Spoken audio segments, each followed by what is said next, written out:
Scientific method to learn क्या होता है वो जाने की। क्योंकि मेरे बहुत सारे फ्रेंड्स मुझे ऐसा बोलते हैं कि मुझे तो सब कुछ पहले से ही आता है, मेरा जो माइंड है बहुत ज़्यादा स्ट्रांग है, मैं सब कुछ बहुत जल्दी रिकॉल कर लेती हूँ। ऐसा कुछ नहीं है, मुझे भी उतना ही टाइम लगता है जितना आपको लोड रखने के लिए हम क्या कर सकते हैं।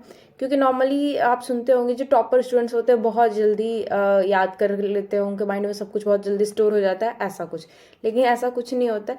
नॉर्मली जिसके बेसिक्स क्लियर रहते हैं उनके लिए ये चीज़ ईजी रहता है, और उनके कुछ अपने मेथड्स होते हैं जिसके थ्रू और इजीली अपने स्टडीज़ को कर पाते हैं। सबसे फर्स्ट क्या करते हैं, सबसे फर्स्ट होता है कि अपना पीक आवर समझो। पीक आवर मीन्स जो स्टडी विंडो हो गई, वहाँ पे आपको मालूम होना चाहिए कि आप किस टाइम पे, मॉर्निंग में, इवनिंग में, नाइट में, आफ्टरनून में, कब आप बहुत ज़्यादा इफेक्टिवली एकदम कंसंट्रेशन के साथ पढ़ाई कर सकते हो। आपको लगता होगा कि हाँ ये टाइम बिल्कुल परफेक्ट है मेरे लिए, और इस टाइम पे मैं अपनी सबसे ज़्यादा कंसंट्रेशन दे सकता हूँ, सबसे ज़्यादा एफर्ट दे सकता हूँ, और मुझे इस टाइम पे पढ़ाई करने में अच्छा लगता है। तो उस टाइम को पहले आप सेलेक्ट कर लो, चूज़ कर लो। क्योंकि इतना टाइम हो चुका है तो आपको ऑब्वियस सी बात है, पता चल ही गया होगा कि मेरे लिए कौन सा टाइम है। एंड मुझे जब लगता है तो मेरे लिए वो टाइमिंग होता है या तो मॉर्निंग का मीन्स 5 से 8 के बीच में, अदरवाइज इवनिंग में मैं पढ़ लेती हूँ, अदरवाइज नाइट में। तो मेरे पास ऐसा नहीं है कि बस मैं मॉर्निंग में ही पढ़ सकती हूँ, मैं एनी टाइम मुझे जब लगता है मैं पढ़ सकती हूँ तो मैं कर लेती हूँ।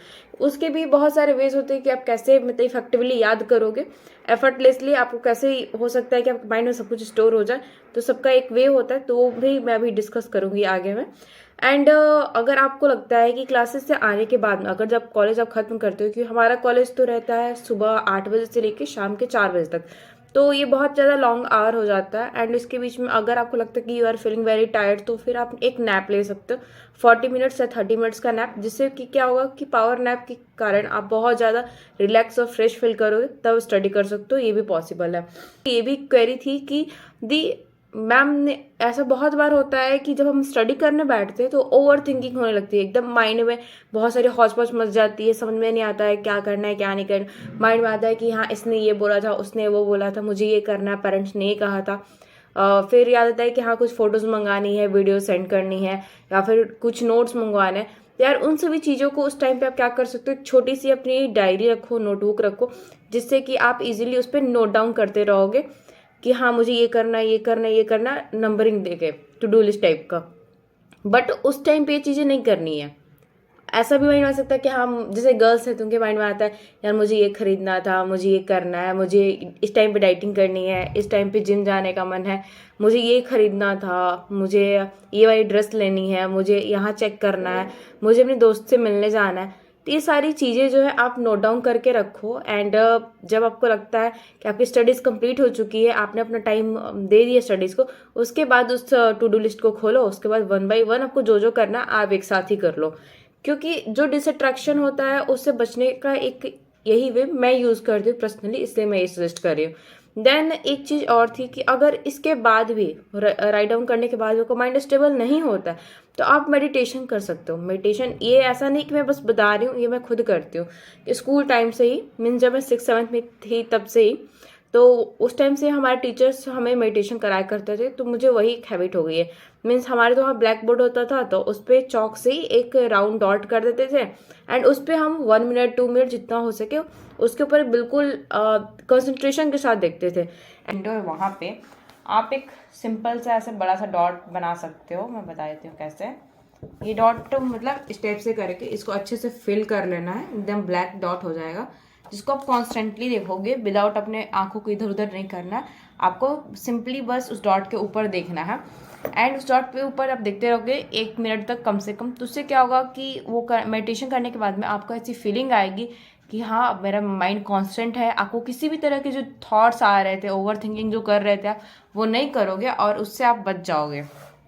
स्टडिंग चंक्स का क्या सेंस है कि बहुत सारे लोग ऐसे होते हैं कि सारे के सारे बुक्स कॉपीज निकाल के एक साथ बैठ जाते हैं और सोचते हैं कि एक ही बार में सब कुछ खत्म हो जाएगा। नो, नॉट एट ऑल, ये पॉसिबल ही नहीं है। क्योंकि एग्जाम्स के एक दिन पहले जो बच्चे पढ़ाई करते हैं उनके माइंड में क्या जाता है, भले ही हो सकता है कि वो रट्टा मार लेते हो, और रट्टा मारते हैं जो बच्चे उनको हो सकता है कि उनके माइंड में रहता हो रटने के बाद में। बट उस जब जिस दिन आप एग्जाम दे के आओगे उसके बाद आपको कुछ याद नहीं रहने वाला है। आपको बिल्कुल उस माइंड में कुछ भी नहीं रहेगा कि आपने क्या पढ़ा था क्या नहीं। अगर आपने उसी चीज़ को समझ के पढ़ा है तो वो आपके माइंड में बहुत लंबे टाइम तक रहने वाला है। बट आपने अगर रट्टाफिकेशन किया है तो वो बिल्कुल आपके माइंड में नहीं रहेगा। तो ये चंक्स में पढ़ने की आदत डालो, मीन्स थोड़ा थोड़ा करके। अब जैसे कि हमारा एग्जाम पैटर्न है, 3 हमें टच करने होते हैं long questions, then 5 short question touch करने होते हैं, एंड 15 क्वेश्चन जो होते हैं हमें टच करने होते हैं एमसीक्यूज के। तो एमसीक्यूज में तो कोई हमारे पास ऑप्शन नहीं रहता है, बट शॉर्ट और लॉन्ग में ऑप्शन रहते हैं। मीन्स 5 क्वेश्चन रहते हैं लॉन्ग में एंड 6 to 10 क्वेश्चन रहते हैं हमारे पास शॉर्ट में, जिसमें से कि हमें ऑप्शन में से 5 करने होता है। तो ये नॉर्मली हर एग्जामिनेशन में आपको देखने को मिला होगा, जैसे बोर्ड्स में भी देखा होगा, कॉलेज में भी, कॉलेज में तो ऐसा ही हो रहा है जो मैं अपना शेयर कर रही हूँ। तो नॉर्मली आपको अगर पता है कि एक जो लॉन्ग क्वेश्चन है उसको करने में आपको 5 मिनट लगता है, ठीक है, या फिर 10 मिनट लगता है एक लॉन्ग क्वेश्चन में, तो 50 मिनट रखो, 50 मिनट में 5 क्वेश्चन आपके हो जाएंगे लॉन्ग के।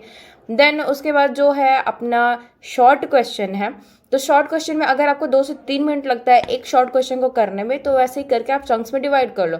अगर ऐसे भी नहीं हो पाता है कि नहीं पता चलता है कि हाँ मैंने कितना टाइम दिया, तो आप टाइमर सेट करो, फ़ोन में अपना टाइमर लगा लो, और जैसे आपको पता चलते रहेगा, एक माइंड में प्रेशर भी रहेगा कि हाँ टाइम बीत रहा है, मुझे जल्दी जल्दी करनी है। बाद में एक सर्टेन ड्यूरेशन सबको दोगे, हर एक टॉपिक को दोगे। एंड कभी भी बल्क में स्टडी नहीं हो पाती है, स्टडी चंक्स में ही हो पाती है। हमारा next point, active recall. Active recall कैसे हो सकता है? तो मीन्स जो भी कुछ आपने पढ़ा है उसके बाद उन क्वेश्चंस को आप खुद से रिकॉल करो, खुद से पूछो।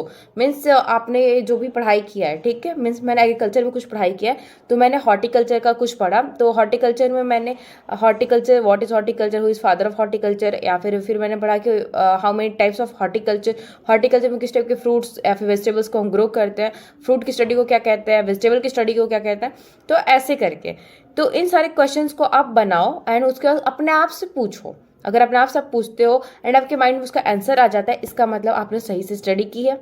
एंड अगर हो सकता है कि आपको अपने आप पे कॉन्फिडेंस नहीं, कि आप जो बता रहे हो वो सही कि गलत है, तो आप एक काम कर सकते हो, उन क्वेश्चन को अपने कॉपी पे लिखो, नोटबुक पे लिखो, उसके बाद में उनके आंसर्स करो, फिर चेक करो बुक से कि आपने सही लिखा है या नहीं लिखा। तो ये भी एक बहुत अच्छा वे है स्टडी करने का।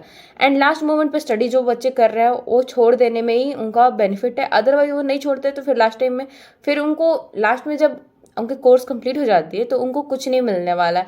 उन्हें लगेगा कि बस मेरा जो टाइम है वो वेस्ट हो गया, डिग्री तो उन्हें मिल जाएगी बट उनका टाइम वेस्ट हो गया, ऐसी उनको फीलिंग आएगी। ना होगा 25% जो भी कंटेंट होता है, जो भी मटेरियल होता है स्टडी का, विजुअली याद रहता है हमें। अगर हमने कुछ देखा है, कोई मूवी देखी है, तो उसमें मोस्टली क्या होता है कि हम अगर कोई मूवी देखी है तो उसके बाद हमसे कोई पूछता है कि हाँ तुमने कौन सी मूवी देखी, तो हम फटाफट उस मूवी में जो भी सीन होते हैं बहुत जल्दी जल्दी सामने वाले को सुना देते हैं, और सामने वाले को लगता है इतना ही याद कैसे है। तो वो विजुअल चीज़ें हैं ना, तो हमारे माइंड में जाके बिल्कुल स्टोर हो जाती है।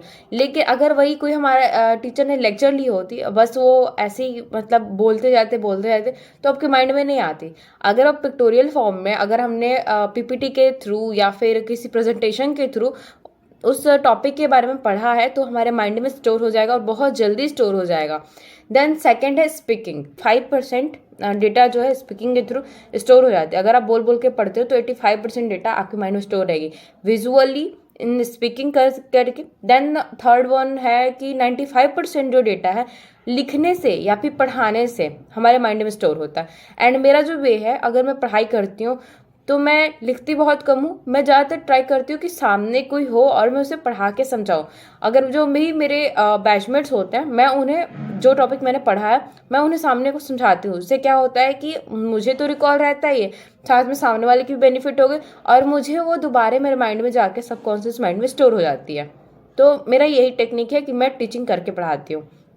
सामने वाले को पढ़ाने से क्या होता है कि मुझे जल्दी याद होता है, जो भी चीज़ होगी मेरे माइंड में आके स्टोर हो जाती है। देन नेक्स्ट है हमारा कि 5% डेटा जो उसे रिपीट करने से हमारे माइंड में रहती है।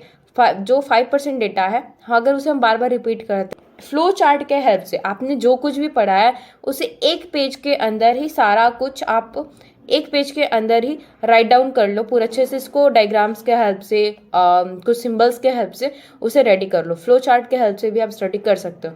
Thank you guys for watching my video. And ये था scientific way, scientific method to learn anything.